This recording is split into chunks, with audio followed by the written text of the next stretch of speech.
வாழ்க வளமுடன். ஓம் நமச்சிவாய. அனைத்து தமிழ் உள்ளங்களுக்கும் வணக்கம். 2025ஆம் ஆண்டு மார்ச் மாதம் நடைபெற உள்ள சனி பெயர்ச்சியால் எந்தெந்த ராசிக்காரர்களுக்கு ஏழரை சனி, அஷ்டம சனி, கண்டக சனி, அர்த்தாஷ்டம சனி நடைபெறப் போகிறது. இதனால் மேசம் முதல் மீனம் வரை 12 ராசிகளுக்கு 2025இல் எப்படி இருக்கும் என்பதனை பற்றி விரிவாக காண்போம். நீண்ட நாட்களாக தனது கும்பராசியில் அமர்ந்திருந்த சனி பகவான் தற்போது கும்பராசியில் இருந்து வெளியேறி குரு பகவானின் ஆதிக்கத்தில் உள்ள மீனராசியில் பிரவேசிக்க உள்ளார். திருக்கணித பஞ்சாங்கத்தின்படி 2025ஆம் ஆண்டு மார்ச் மாதம் 29ஆம் தேதி இரவு 9:44 கும்பராசியில் உள்ள புரட்டாதி நட்சத்திரம் 3ஆம் பாதத்தில் இருந்து மீனராசியில் உள்ள புரட்டாதி நட்சத்திரம் 4ஆம் பாதத்திற்கு பெயர்ச்சியாக உள்ளார். முதலில் நாம் காண இருப்பது ஏழரை சனி. ஏழரை சனியை 2.5 ஆண்டு காலமாக பிரித்து சொல்லலாம். முதல் 2.5 வருடத்தை விரயசனி என்றும், அடுத்து வரக்கூடிய 2.5 வருடத்தை ஜென்மசனி என்றும், இறுதியாக வரக்கூடிய 2.5 வருடத்தை பாதச்சனி என்றும் அழைக்கின்றோம். கடந்த ஆண்டு 2023இல் இருந்து மகர ராசிக்கு பாதசனியும், கும்பராசிக்கு ஜென்மசனியும், மீனராசிக்கு விரயசனியும் நடைபெற்று வருகிறது. இனி வரக்கூடிய சனி பெயர்ச்சியால் மேச ராசிக்காரர்களுக்கு ஏழரை சனி ஆரம்பித்து அடுத்த 2.5 வருடம் விரயசனி நடைபெற உள்ளது. மீன ராசிக்கு விரயசனி முடிந்து ஜென்மசனியும், கும்பராசிக்கு ஜென்மசனி முடிந்து பாதசனியும் நடைபெற உள்ளது. மகர ராசிக்காரர்கள் ஏழரை சனியில் இருந்து முழுமையாக விடுதலை அடைய உள்ளீர்கள். ராசிக்கு 4ஆம் இடத்திற்கு சனி பகவான் வரும் பொழுது நடைபெறுவது அர்த்தாஷ்டம சனியாகும். ராசிக்கு 7இல் சனி பகவான் வரும்போது நடைபெறுவது கண்டக சனியாகும்.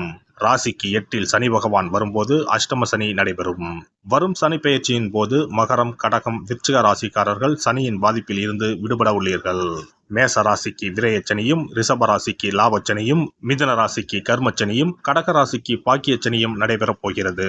சிம்ம ராசிக்கு அஷ்டமச்சனி, கன்னி ராசிக்கு கண்டகச்சனி, துலாம் ராசிக்கு ரோகச்சனி, விருச்சிக ராசிக்கு பஞ்சம சனி, தனுசு ராசிக்கு அர்த்தாஷ்டம சனி, மகர ராசிக்கு சகாய சனி, கும்பராசிக்கு பாதசனி, மீன ராசிக்கு ஜென்மசனி நடைபெற உள்ளது. இனி இந்த பெயர்ச்சியால் உங்கள் ராசிக்கு உண்டாகும் சுபபலன் என்ன என்பதனையும், அசுப பலன் ஏற்படுமாயின் ராசிக்காரர்கள் செய்ய வேண்டிய பரிகாரம் என்ன, வழிபட வேண்டிய தெய்வம் யார் என்பதனை பற்றியும் விரிவாக காண்போம். நடைபெற போகும் இந்த சனி பெயர்ச்சியால் உங்கள் வாழ்வில் வளமும் நலமும் செல்வ செழிப்பும் பெற்று வாழ்வில் உயரிய நிலையை அடைய எல்லாம் வல்ல எம்பெருமானை வேண்டி விரும்பி கேட்டுக்கொள்கிறேன். விருச்சிக ராசி அன்பர்களே, ஏழரை சனியால் பாதிக்கப்பட்டு வந்த நீங்கள் அதற்கு அடுத்தபடியாக வந்த அர்த்தாஷ்டம சனியால் கடுமையாக பாதிக்கப்பட்டு வந்திருப்பீர்கள். வரும் 2025ஆம் ஆண்டு சனி பெயர்ச்சியால் உங்களுக்கு அர்த்தாஷ்டம சனி விலகுகிறது. அடுத்த 2.5 ஆண்டுகளுக்கு நல்ல பலன்களை வாரி வழங்கப் போகிறார் சனி பகவான்.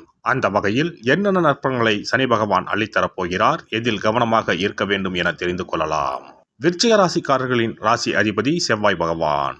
செவ்வாய் என்பது போர்க்காரகன், இரத்தக்காரகன், நிலமகன் என்று அழைக்கப்படுகிறது. இந்த ராசியாதிபதி செவ்வாய் ராசிக்கு 6ஆம் வீட்டுக்கும் அதிபதியாக வருகிறார். பொதுவாக விருச்சிக ராசிக்காரர்களைப் போல யாரும் யோகம் செய்தவர்கள் இல்லை. அதே சமயம் பிரச்சனைகளை சந்திப்பவர்களும் யாரும் இல்லை என்று சொல்லலாம். இவர்களுடைய பலவிதமான பிரச்சனைகளுக்கு இவர்களே மூல காரணம் என்றே சொல்லலாம். ராசியாதிபதியே 6ஆம் வீட்டுக்கும் அதிபதியாக வருவதால் இவர்களுக்கு ஏற்படும் நோய், வழக்கு, எதிரி ஆகியவற்றிற்கு காரணமாக இவர்களே அமைவார்கள். இவர்களுடைய எதிரிகளை இவர்களே உருவாக்குவார்கள். பின்னர் அவர்களை மெதுவாக வெற்றி அடைவார்கள். இதற்கு முன்பு ஏழரை சனியில் இருந்தபோது ஏராளமான பிரச்சனைகளை சந்தித்து இருப்பார்கள். ஏழரை சனி முடிந்த உடனேயே அர்த்தாஷ்டம சனி தொடங்கியது. இப்போது இவர்களுக்கு அர்த்தாஷ்டம சனி நடந்து கொண்டிருக்கிறது. ராசிக்கு குரு பார்வை கிடைத்ததால் உங்களுடைய விஷயங்கள் ஏதோ நடந்து கொண்டிருக்கும். ஆனால் கைகளுக்கு எந்த பலன்களும் வந்திருக்காது. சனி பகவான் 6ஆம் வீடு, 10ஆம் வீடு, ஜென்ம ராசியை பார்ப்பதால் ஜான் ஏறினால் முலம் சறுக்கும். இவர்கள் இடம், வீடு, வாகனம் தொடர்பான சொல்லிக்கொள்ள முடியாத பிரச்சனைகளை சந்தித்து இருப்பார்கள். விருச்சிக ராசிக்காரர்கள் 2025 சனி பெயர்ச்சியால் அர்த்தாஷ்டம சனி பூர்ணமாக விலகுகிறது. இதனால் குழந்தைகள், வீடு, வாகனம், தாய் தொடர்பான விஷயங்கள், ஆடம்பரம் போன்ற அனைத்து விஷயங்களிலும் இவர்களுக்கு ஏற்றம் இல்லை என்றாலும் எந்த ஒரு இறங்கு முகமும் இருக்காது. அடுத்த 2.5 ஆண்டுகள் சுப பலன்கள் உண்டாகும். சனி பகவான் 11ஆம் வீட்டை பார்ப்பதால் லாபம் உண்டாகும். வெளிநாட்டு தொடர்பில் அனுகூலமான பலன்கள் கிடைக்கும். சனி குருவின் நட்சத்திரத்தில் பயணிப்பதால் தனஸ்தானத்தில் பிராப்தம் ஏற்படும். கடன்கள் அனைத்தும் அடைபடும். லாபம் அதிகரிக்கும். நிலம், வீடு வாங்க வாய்ப்புள்ளது. முதலீடு செய்ய தொடங்குவீர்கள். கணவன் மனைவிக்கு இடையே சண்டை சச்சரவுகள் வருவதை தடுக்க வேண்டும். உங்களுடைய ஜாதகத்துக்கு அனுகூலமான பலன்கள் 5ஆம் இடத்தில் சனி பகவான் அமர்ந்து கொடுக்க உள்ளார். சத்ரு தொல்லை, எதிரி தொல்லை, நோய் போன்ற பிரச்சனைகளில் இருந்து விடுபடலாம். குழந்தைகள் விஷயத்தில் மட்டும் சற்று கவனமாக இருக்க வேண்டும். முதலீடு தொடர்பான விஷயங்களில் கவனமாக இருக்க வேண்டும். குரு பகவான் அஷ்டமத்தில் மறைகிறார். 4ஆம் இடத்தில் ராகு இருந்தாலும் குரு பார்வையில் இருக்கிறார். குறிப்பாக கடன் கொடுப்பது, முதலீடு சம்பந்தப்பட்ட விஷயங்களில் கூடுதல் கவனத்துடன் இருக்க வேண்டும். மாணவர்களை பொறுத்தவரை கல்வியில் கூடுதல் கவனம் ஏற்படும். புதிய முயற்சிகள், தொழில்நுட்பத்துறை, சட்டத்துறை, தகவல் தொடர்பு துறை போன்ற துறைகளில் இருப்பவர்களுக்கு நல்ல அபிவிருத்தியான காலகட்டமாக இது அமையும். விருச்சிக ராசி பெண்களுக்கு ராசியாதிபதி செவ்வாய் அஷ்டமத்தில் மறைகிறது. செவ்வாய் என்பது கணவனை குறிக்கும். அதனால் உடல்நிலை, கணவர் சம்பந்தப்பட்ட விஷயங்களில் கூடுதல் கவனம் செலுத்த வேண்டும். விருச்சிக ராசிக்காரர்கள் மனதில் பட்டதை பேசுவார்கள். யாரிடம் பேசினாலும் கவனமாக பேசுவது நல்லது. செவ்வாய் என்பவர் தொடக்கத்தில் 9ஆம் வீட்டில் நீச்சம் என்பதால் தந்தையின் உடல்நலத்திலும் கவனம் வேண்டும். ராசியாதிபதி செவ்வாய் பகவான் என்பதால் பொதுவாக இவர்களுக்கு முருக வழிபாடு மற்றும் குரு வழிபாடு கை கொடுக்கும். சனி பகவானுக்கு பிரத்யேக வழிபாடு தேவையில்லை. சிறப்பு பரிகாரம். நவ கிரகங்களில் சனி பகவான் நீதி தவறாதவர். அவரவர் கர்ம வினைகளுக்கு உரிய பலனை தவறாமல் வழங்குபவர். பொதுவாக சனி பெயர்ச்சி என்றாலே எல்லோரும் பயப்படுவார்கள். அப்படி பயப்பட வேண்டிய அவசியமே இல்லை. சனி பகவானால் பாதிப்புகள் ஏற்படும் பட்சத்தில் பாதிப்பில் இருந்து விடுபட பல எளிய பரிகாரங்கள் உள்ளன. ஒரு கைப்பிடி பச்சரிசியை எடுத்துக்கொண்டு அதை நன்றாக பொடி செய்து கொள்ள வேண்டும். பிறகு சூரியனை வழிபட வேண்டும். சூரியனை வழிபட்ட பிறகு குளக்கரையிலோ மரத்தின் அடியிலோ உள்ள விநாயகரை 3 முறை வலம் வந்து வழிபட்டு விட்டு பொடி செய்த பச்சரிசி மாவை தரையில் போட வேண்டும். அப்படி போடும் மாவை எறும்புகள் எடுத்துச் செல்லும். குறிப்பாக வன்னி மரத்தின் அடியில் இருக்கும் விநாயகரை வலம் வருவது மிகவும் விசேஷம். இந்த பரிகாரத்தை எப்போதுமே தொடர்ந்து செய்வது மிகவும் நல்லது. ஒருவருக்கு சனி தசை வந்துவிட்டால் அவருக்கு சந்தேக புத்தி வந்துவிடுகிறது. யார் சொல்வதையும் ஏற்றுக்கொள்ள மாட்டார்கள். குறிப்பாக அஷ்டமத்து சனி மிகவும் கஷ்டப்படுத்திவிடும். 7.5 சனியின் பாதிப்பை விடவும் அஷ்டமத்து சனி மிக அதிக பாதிப்பை ஏற்படுத்தும். அஷ்டம சனி நடப்பவர்கள் சனியினால் ஏற்படக்கூடிய பாதிப்புகளில் இருந்து விடுபட பின்கூறும் நியதிகளை கடைபிடித்தால் பாதிப்புகளின் தாக்கத்தில் இருந்து விடுபடலாம். சனி தசை நடக்கும்போது எந்த செயல் செய்தாலும் தாமதமாகும். அதற்காக கோபப்படக்கூடாது.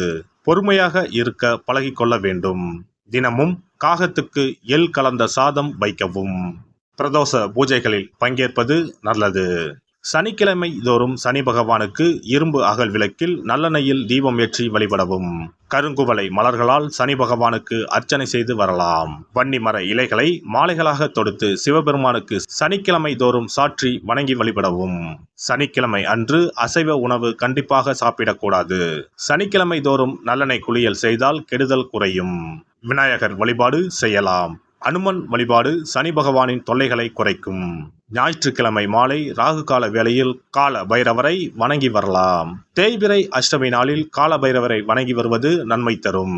ஏழை மாணவர்களின் படிப்பு செலவுக்கு உதவலாம். சனி பிரதோஷ வழிபாடு செய்வது சிறப்பு. அன்னதானத்துக்கு உதவி செய்யலாம்.